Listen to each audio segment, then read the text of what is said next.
أنا سميتي هاجر وعندي دابا 23 عام. ملي كنشوف في المراية اليوم كنشوف واحدة أخرى، ماشي هي ديك البنت الصغيرة اللي كانت حالمة وشادة طريقها بالنظافة والنية الصافية. أنا بنت دكالة، كبرت في واحد المدينة صغيرة فين كل شي كيعرف كل شي، وفين السمعة والشرف هما كل ما كيكسب الإنسان في داك المجتمع المحافظ. من صغري وأنا بنت ديني وحشومية، كبرت محجبة محافظة على صلاتي وقرآني، وكنت ديما متفوقة في دراستي. القراية بالنسبة ليا ما كانتش غير واجب مدرسي، كانت هي ملاذي الوحيد، هي العالم اللي كان كيعطيني قيمة وهيبة وسط الناس، وكنت حاسة بلي المستقبل ديالي غيكون باهر ومشرق. كنت ديما كنجيب نقاط كيرفعوا الراس، 14 و15 في آخر كل عام، ووالديا كانوا كيتسناو النهار اللي يشوفوني فيه شادة شهادة كبيرة ووصلة لأعلى المراتب. ملي وصلت لمرحلة البكالوريا كنت كنحس بالدنيا كاملة بين يديا، حلمي كان كبر من السما وآفاقي كانت واسعة بزاف. كنت كنسهر الليالي ونحفظ ونراجع ونخطط للجامعة وللمستقبل، ولكن في داك الوقت بالضبط وفي أوج الحماس والدراسة ديالي غادي يظهر في حياتي واحد الشخص اللي غادي يقلب مسار حياتي رأسا على عقب، وهو عماد. عماد كان كيبان في كل بلاصة كنكون فيها. ملي كنخرج مع الصباح بكري غادية للمدرسة كنلقاه واقف في جنب الزنقة كيتسناني. ملي كنخرج في العشية مورا الدروس عيانة كينوض يتبعني بلمحاته وبخطواته الثقيلة حتى لباب الدار. في الأول كنت كنعفو ونتفادى حتى نشوف فيه ولا نعطيه وقت. التربية والأخلاق والقيم اللي كبرت عليهم كانوا كيمسحوا عليا فكرة أنني ندخل في أي علاقة خارج نطاق الحلال. كنت كنقول مع راسي أنا بنت قارية ومحجبة ومحترمة، وما بغيتش نجيب الصداع لراسي ولا لعائلتي. كان عماد ديما كيجرب يهضر معايا في الشارع، يقرب مني ويقول لي بنبرة ملحة أجي غير نهضر معاك، غير سمعيني يا أختي، راه ما غندير لك والو. وانا ديما كنجاوبو بنبرة حادة وصارمة وما فيهاش اللعب. لا، ما بغيتش وما عندي ما ندير بهضرتك، ارى التقارو خليني نمشي في حالي. سديت الباب في وجهه 100 مرة وحرجته وسط الزنقة شحال من مرة، ولكن هو ما استسلمش نهائيا. بقى تابعني يوميا صيف وشتا لمدة عام كامل، وهو كيتسنى غير التفاتة صغيرة ولا كلمة طيبة مني، وكان ديما كيبين ليا بلي أنا هي البنت الوحيدة اللي كتمناها عيني في هاد الدنيا. استمرار عماد وملاحقته ليا عام كامل صيف وشتا بدا كيتير في خاطري أسئلة غريبة. بديت مع الوقت كنضعف تدريجيا وكنقول مع راسي هذا الراجل مالو تابعني عام كامل وما كيعياش، واش فعلا معجب بيا لهاد الدرجة؟ واش نيتو صافية باغي الاستقرار؟ حتى لواحد النهار عماد قرر يغير الخطة، حيت شاف الطريق المباشرة معايا مسدودة، ومشى تهضر مع واحد السيد كيعرف دارنا وكيعرف عائلتي، وصفت لي معاه الهضرة النيشان والواضحة. قال لي مع داك الوسيط باللي هو ما باغي يتفلى، ما باغي يدير علاقة عابرة في الحرام، وقال باللي باغي يدخل من الباب الكبير وياخدني بالحلال والمعقول. داك الكلام الدافئ والمحترم بدا يدخل ليا لدماغي بشوية بشوية ويغير نظرتي ليه. الليل كامل وانا في فراشي كنفكر وما جاينيش النوم، كنقول في خاطري انا كنشوف الدار وعايشين في ظروف بسيطة، الا كان هاد الراجل كيبغيني لهاد الدرجة وتابعني عام كامل وشاريني راه غيصونني وغيتهلا فيا وما عمرو غيفرط فيا ولا يسمح فيا. الغد ليه اتصلت به لأول مرة وقلت ليه بنبرة متوترة بغيت نتلاقى معاك باش نهضروا في المباشر ونتفاهموا على كل شيء قبل ما تجيب ناسك. تلاقينا في واحد البلاصة بعيدة على العينين والشبهات وهضرنا في الموضوع، ولكن الشرط الأول والأخير اللي حط لي عماد كان صدمة كبرى بالنسبة لي. قال لي بصريح العبارة وبدون تردد إلا بغيتيني وبغيتي الحلال معايا وتكوني زوجتي، القراية غتحس بها تسالات، ما كاينش كملي قرايتك ولا خرجي من الدار. حرت وتزلزلت من الداخل. القراية كانت هي حلمي وهي مستقبلي، ولكن منطق العاطفة والاندفاع ديال صغار السن، كنت باقا يلاه كملت 18 عام وما فهماش الحياة مزيان، غلب عليا. أقنعت راسي في لحظة طيش بلي الزواج والاستقرار مع راجل كيبغيني ومستعد يتزوج بيا خير ليا من كل شي ومن القراية. وافقت على شرطو الصارم وسديت كتاب القراية اللي كنت كنحلم بيه، وحليت باب جديد في حياتي، باب كنت كنعتقد أنه غيكون مفروش بالورد والسعادة، وما عرفتش باللي كان فقط بداية لذاك النفق المظلم والمسدود اللي غنطيح فيه سنوات من بعد. دازت الأيام والشهور وتزوجت بعماد ورجعت على عصمته. في البداية الأولى ديال الزواج كانت الأمور غادية بشكل عادي كيف ما كيتسنى أي زوجين في بداية حياتهم، ولكن بسرعة كبيرة وغير متوقعة بداك القناع كيطيح والألوان الحقيقية ديال عماد كتبان ليا. عماد اللي كان تابعني عام كامل في الحر والبرد وكيرغب ويترجى غير باش نهضر معاه ولا نبتسم ليه، تغير بشكل كامل ومطلق مورا ما سد عليا باب الدار. داك الحب والاهتمام الشديد والشغف اللي كان كيبينوا ليا في المطاردة ديالو تلاشى وتبخر كأنه ما عمرو كان كينافس عليه. لقيت راسي فجأة محبوسة في ربعة ديال الحيطان، بلا قراية ضحيت بيها، بلا خدمة، بلا أهداف، وبلا حلم نعيش على قبلو.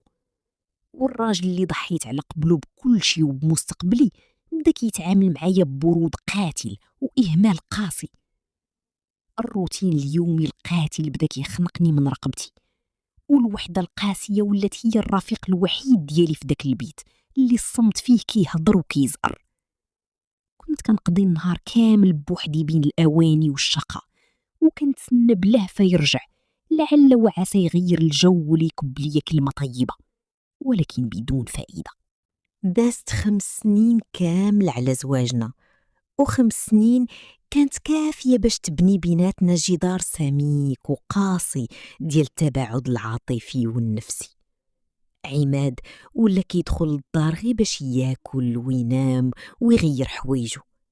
الكلام بيناتنا تعوض بالإشارات والبرود والجفاف، ما بقاش كيسول عليا، ما بقاش كيكب ليا كلمة طيبة ولا يعبر ليا على تقديره، ولا كيشوف فيا كأنني قطعة أثاث موجودة في الدار وصافي بلا مشاعر ولا روح. أنا كنت بقى شابة صغيرة في العمر ديالي، يلا وصلت ل 23 عام، في قمة العطاء والحاجة للاحتواء والعاطفة والاهتمام، ولكن كنت كنعيش في جفاف عاطفي قاسي بزاف بحال الصحراء القاحلة. الصبر ديالي بدا كينفد، والحرقة في قلبي كانت كتكبر وتكتاوي نهار على نهار. في ذاك الوقت ربي رزقنا بوليد صغير، ورغم أن الولد كان كيملأ عليا شوية ديال الفراغ وكيعطيني آمال، ولكن الفراغ الزوجي والعاطفي الرهيب بقى حافر غارق في قلبي وما قدرش أي شيء يسدو.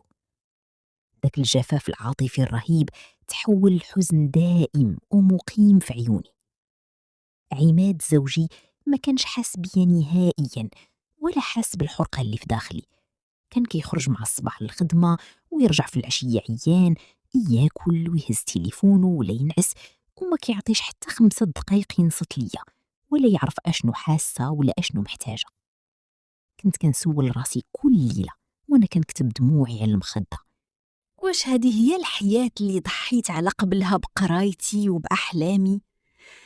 واش هاد الراجل اللي تابعني عام كامل هكذا غيسالي معايا بالإهمال والنسيان؟ هاد الأسئلة كانت كتاكل ليا في صحتي وفي عقلي في صمت رهيب. في وسط هاد الجفاف والبرد القاتل وفي لحظة ضعف إنساني رهيب وغياب كامل للحصانة النفسية غادي يدخل رشيد لحياتي. رشيد كان شخص كنعرفو غير من بعيد في المحيط ديالنا، ولكن في واحد النهار بدا التواصل بيناتنا بطريقة عادية وعابرة عبر مواقع التواصل الاجتماعي.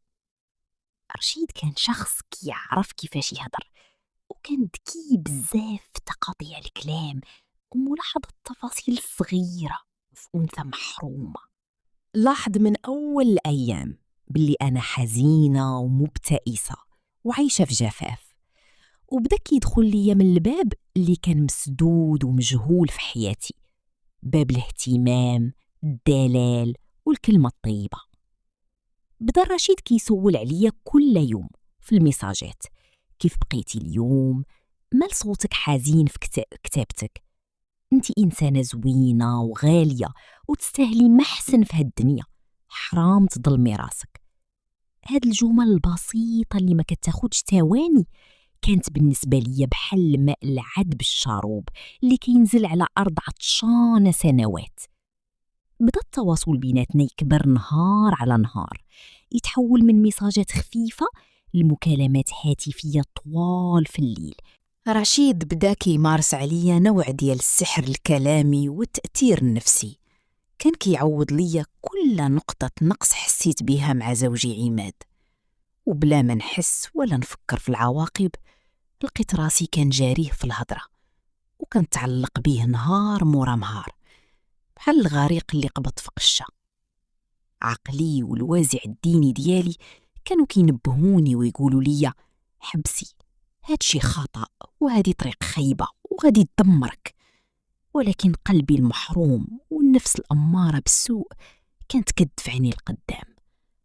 رشيد استغل هذا الضعف الشديد في موقفي، وبدا بشوية بشوية كيمهد لي الفكرة ديال الطلاق في المباشر.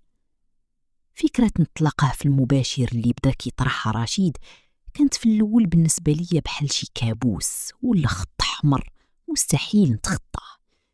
كنت كنقول ليه بنبرة فيها الخوف والتردد: لا رشيد، هادشي اللي كنديروه دابا راه بزاف، والمكالمات براسهم راه ذنب كبير كيلحقني في كل ثانية.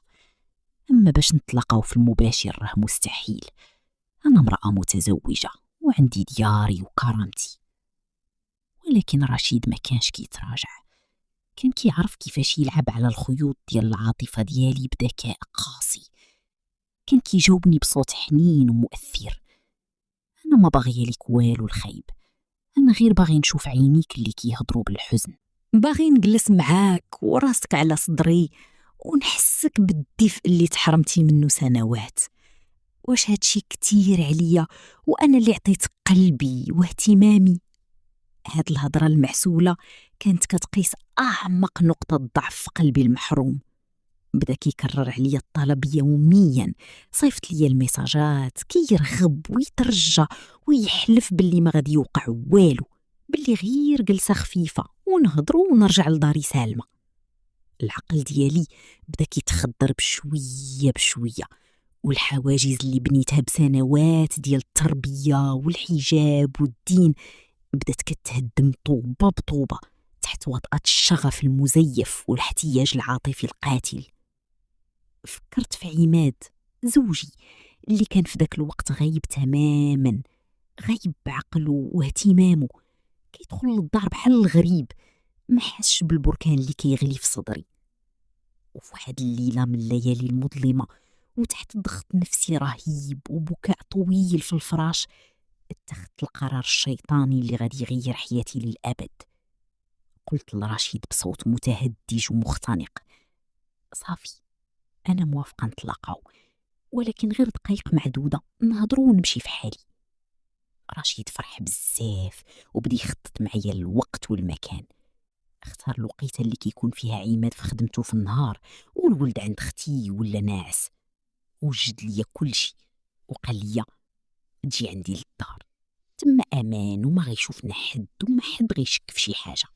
في داك النهار المشؤوم صبحت وحاسه برعشه في جسدي كامل، بحال الا ماشيه المقصله برجليا.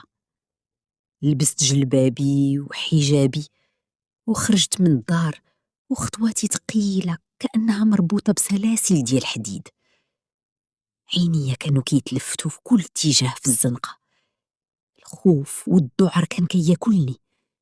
اي واحد كيشوف فيا كنت كنظن باللي عارف السر الخبيث اللي غادي ندير. وصلت العنوان دار رشيد، وقفت قدام الباب التواني. عقلي كان كيصرخ في داخلي: رجعي يا هاجر، رجعي لدارك ووليدك، هذه طريق الخراب. ولكن رجليا ما بقاوش كيطيعوني، ورشيد حل الباب وخلاني ندخل بسرعة. غير دخلت وسد الباب مورايا، حسيت بالهواء تقال والصدر ديالي تخنق. رشيد استقبلني بالابتسامة والكلام المعسول، جاب لي الماء والأكل وبدا كيهضر معايا باش يطمني ويزول مني الخوف. في الأول جلست بعيدة خايفة ومكمشة في بلاصتي، ولكن بشوية بشوية وبأسلوبه الماكر بدا كيقرب مني ويزول الحواجز. الدقائق المباشرة الأولى كانت كدوز بحال السحر المسموم. استسلمت للكلام الحلو والاحتواء المزيف اللي كنت محرومة منه، وقضيت معاه في ذاك البيت بضع ساعات، ساعات قليلة في الزمن، ولكنها كانت كافية باش تدمر كل قيمة نقية بنيتها في حياتي. غير سالات ديك النزوة العابرة، ورشيد قال لي خصك ترجعي قبل ما يفيق شي حد ولا يحس عماد. شفت في المراية اللي كانت في داك البيت، الصدمة كانت رهيبة. ما عرفتش البنت اللي وقفة قدامي، شفت وجهي شاحب وعيني عامرين بالخزي والعار. حسيت براسي رخيصة بزاف، بعت نفسي وشرفي وتربيتي وديني بأرخص ثمن في الدنيا على قبل بضع ساعات ديال الكلام الفاضي والشهوة المزيفة. خرجت من عنده كان جري في الشارع، ما حساش بالضوضاء ديال المدينة، كان سمع غير الدقات ديال قلبي اللي كانت غتخرج من صدري من شدة الخوف والندم. رجعت للدار، وغير دخلت وسديت عليا الباب طحت على ركابي في الأرض وبديت كنبكي بحرقة وبصوت مكتوم باش ما يسمعني حد. حسيت بالقرف والتقزز من راسي. دخلت للدوش وبديت كنغسل بالماء السخون والصابون بحرارة، كنعك جسدي وكأنني باغية نمسح البصمة ديال داك الذنب العظيم من جلدي. ولكن هيهات، الذنب كان حافر في قلبي وفي روحي، وما كانش الماء يقدر يغسله. في العشية دخل عماد للدار كعادته، عادي وبلا ما حاس بوالو. جاب معاه العشاء ووضع الطبلة، حط لي اللقمة وقال لي كولي. ولكن اللقمة كانت كدوز بحال الشوك والموس. ما قدرت نجلس معاه، وما قدرت نشوف في عيونه النظاف اللي كانوا كيشوفوا فيا كزوجة ولده. كل كلمة كان كيقولها لي عماد كانت كتنزل عليا بحال الصوت اللي كيجادد جلدي. حسيت براسي خائنة، منافقة ومجرمة في حق هذا الراجل وفي حق ولدي الصغير اللي كان كيدور في الدار بابتسامة بريئة. الندم بدا ياكل ليا في صحتي وعقلي في كل ثانية. ما بقيتش كنقدر ناكس ولا نعس. الليل كامل وانا في الفراش كنصحى كل عرقان ونبضاتي متسارعة من الكوابيس. الذنب ولا كيلاحقني في كل جدار في الدار، في الصلاة، في المطبخ، وفي كل لحظة كنشوف فيها في عيون ولدي. العذاب النفسي كان كبر بمليون مرة من الجفاف العاطفي اللي كنت عايشة فيه. حسيت باللي حياتي انتهت، باللي أنا اتدمرت وما بقاش عندي الحق نعيش وسط الناس شرفاء وانا هز هاد السر القدر في صدري. الضغط النفسي وجلد الذات وصلوا معايا للذروة في خلال الأيام القليلة اللي تبعت هاد الحدث. العقل ديالي ما بقاش قادر يستوعب العذاب، والوسواس الشيطاني بدا كيهمس ليا في كل لحظة: انتي ما تستاهليش تعيشي، انتي خنتي الأمانة وبعتي راسك رخيصة. الحل الوحيد باش تطفي هاد النار اللي في صدرك هو تنهي حياتك ونفسك وترتاحي من هاد العذاب. الفكرة بدات تكبر في دماغي وتتضخم حتى ولات هي القرار الوحيد اللي كيبان ليا منطقي ومريح. قررت ننتحر وننهي حياتي بمرة، ولكن قبل ما نديرها فكرت في عماد وفي ولدي. قلت مع راسي خصني نخليه يعرف الحقيقة، خصو يعرف باللي أنا السبب وباللي أنا اللي غلطت في حقه، باش ما يعذبش راسو بالتفكير. هزيت ورقة وقلم وبديت كنكتب رسالة اعتراف مؤلمة لعماد. كتبت فيها كل شي بالتفصيل. عاودت ليه كيفاش حسيت بالإهمال والبرود، وكيفاش طحت في النزوة مع رشيد، وبعت راسي رخيصة. وختمت الرسالة بي: سامحني إلا قدرتي، أنا ما بقيتش نستاهل نكون زوجتك ولا أم ولدك، وأنا راه ماشي عند ربي، ونخلي لك هاد الرسالة باش تعرف الحقيقة. طويت ديك الرسالة وخططت للنهاية المحتومة. اختاريت لوقيتها ديال الليل، لوقيتها اللي كيكون فيها عماد ناعس في غرق النوم، وعارفة إمتى كيقعد مع الصباح بكري للخدمة. قلت مع راسي غنحط هاد الرسالة حدا راسو في المخدة وهو ناعس، وغنمشي للبيت التاني وننفذ عملية الانتحار ونقتل راسي قبل ما يفيق. فكرت في داك الوقت باللي ملي يفيق ويقرا الرسالة غيجري يقلب عليا، وغيلقاني روح جثة هامدة مشات عند ربي، وما غيبقى عنده معاه من يتخاصم ولا شكون يعاقب، حيت العقاب الأكبر درته في راسي.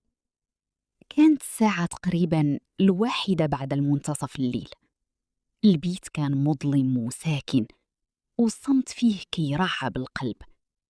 هزيت ديك الرسالة بيديا اللي كانوا كيرتعدوا بحال شفار في الحرام، وقربت بشوية لجهة الفراش ديال عماد. كان ناعس بكل هدوء وبراءة. حطيت الورقة بحذر شديد حدا راسو في المخدة، ووقفت كنشوف فيه لآخر مرة بعيون دامعة ومخنوقة. حسيت باللي هذه هي الساعات الأخيرة ليا في هاد الدنيا الفانية. مشيت في اتجاه الغرفة الثانية فين كنت موجدة الوسيلة اللي غنهي بها حياتي. الدار كانت باردة وقلبي كان كيدق بسرعة جنونية، ولكن في ديك اللحظة الحاسمة والفاصلة بين الحياة والموت، وانا دايزة في الممر ديال الدار، عيني جات على السرير الصغير ديال ولدي. الولد تحرك شوية في نعاسه وتنهد تنهيدة صغيرة، وكأنه حاس بالحزن والحرقة اللي في قلب أمه. في ديك اللحظة بالضبط بحال إلا ربي نزل عليا نور ورحمة من السما. بدا عقلي كيرجع ليا بشوية بشوية، وبدات الأسئلة الحقيقية والقاسية تتزاحم في دماغي. إلا درت هاد الفعلة الشنيعة وقتلت راسي، فين غيمشي هاد الولد؟ شكون غيحوضو ويحن فيه في داك الصغر؟ شكون غيمسح ليه دموعه ملي يفيق في الصباح وما يلقاش أمه؟ فكرت باللي إلا انتحرت وخليت الرسالة لعماد، عماد غيدمر غضبا وصدمة، وغيكرهني ويكره حتى الريحة ديالي، والولد غيمشي يعيش عند عمامو ولا عند الناس، يتيم الأم والأب حاد عنه، غيعيش مشتت ومحقور ومظلوم في الدنيا. قلت مع راسي بصوت بكاء مكتوم: واش كاين في الدنيا كاملة شي حد غيتبت هاد الولد ويتهلا فيه ويربيه كيف ما كندير أنا؟ لا، مستحيل. كاع الناس إلا كبروه غيكبروه بالفضيلة، وغيبقى عندهم غير عبء ثقيل. فكرت باللي هاد الولد البريء ما عنده حتى ذنب في هاد المأساة، هو طفل مظلوم، وإلا قتلت راسي راه ماشي غير نهيت حياتي، راه دمرت حياته هو كذلك ورميته في المجهول والضياع. ولديتي الصغير في ديك اللحظة كان هو الشمعة وضياء الرحمة اللي شعل في وسط الظلام الدامس اللي كنت غارقة فيه. شفت فيه وقلت في خاطري: الله سبحانه وتعالى عطاني هاد الولد أمانة، وأنا باغية نضيع الأمانة ونزيد ذنب كبر من الذنب الأول؟ أستغفر الله العظيم. الانتحار كان غيكون هو الكفر الكلي والهروب الجبان اللي غيخسرني الدنيا والآخرة. ولكن وجود ولدي ورؤيتي ليه في داك السرير كانت هي السبب اللي منعتني في آخر ثانية نرتكب الخطيئة الكبرى وأعظم ذنب. مسحت دموعي بسرعة ووقفت بصلابة جديدة كنت فاقداها. مشيت كنجري للبيت ديال عماد، هز يديك الرسالة اللعينة من حدا راسو قبل ما يفيق ولا يحس بيها. خرجت للمطبخ وشعلت العافية في داك الاعتراف. شفت الورقة وهي كتحرق وكتحول لرماد أسود، ومع كل شرارة كانت كتحرق معاها فكرة الانتحار والضعف والهروب الجبان. جمعت راسي ومشيت توضيت بما بارد ووقفت على سجادتي في ثلث الليل الأخير. طحت على وجهي في الأرض وبديت كنبكي بحرقة وخشوع لم أذقه في معظم حياتي. طلبت المغفرة والرحمة من ربي، سألته بدموع الندم يسترني ويغفر لي خطيئتي ويبعد علي شياطين الإنس والجن. حسيت بواحد الراحة والسكينة كتدخل لصدري، وكأن ربي كيقول لي: باب التوبة مفتوح ما دمت حية ترزقين. الخطوة الثانية كانت حاسمة ومباشرة. هزيت التليفون ديالي وبلا تردد ولا حيرة درت بلوك وحظر شامل لرشيد في كل برامج التواصل الاجتماعي. مسحت نمرته من ذاكرة التليفون ومن ذاكرة عقلي، وقطعت معاه كل خيط ولا أمل ديال التواصل للأبد. قررت نكرس كل دقيقة من حياتي لولدي ولصلاح داري، ونعوض زوجي ونصلح ما أمكن في العلاقة معاه بدون ما نكشف السر اللي كان غيدمر العائلة كاملة ويشتت ولدنا الصغير. مرت الأيام والشهور وأنا تابت على طريق الصلاح والتوبة الصادقة. غيرت معاملتي في داري، صليت صلواتي في وقتها، وهبت حياتي بالكامل لتربية ولدي اللي كبر قدام عيني وصار هو ملاذي وفرحتي في هالدنيا. عماد حتى هو بدا كيلاحظ التغير الشديد والأخلاق والتودد اللي صرت كنعاملو به، وبدا بشوية بشوية كيتراجع على البرود ديالو ويرجع ليا شوية ديال الاهتمام والتقدير. أنا دابا كنعاود هاد القصة ونشهد على نفسي، ماشي باش نبرر الخطيئة ديالي ولا نقبل الأعذار. الخيانة والنزوة ذنب عظيم وما عنده حتى مبرر في الدنيا، ولكن كنعاود قصتي باش نكون عبرة ودرس لكل امرأة متزوجة ولا شابة كتعيش في جفاف عاطفي ولا مشاكل مع زوجها. الاهتمام، الدلال والكلمة الطيبة إلا ما لقيتيهمش في دارك ومع راجلك بالحلال، راه النزوة الخارجية والشارع عمرو ما غيكون هو الحل، وما كيجيب غير الخراب، العار والندم القاتل اللي كياكل الصحة والروح.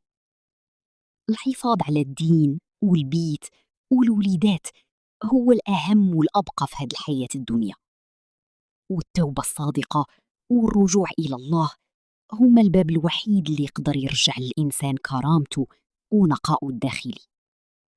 الحمد لله اللي هداني في آخر لحظة ورجعني لولدي ولعقلي وسترني فوق الأرض وتحت الأرض ويوم العرض عليه.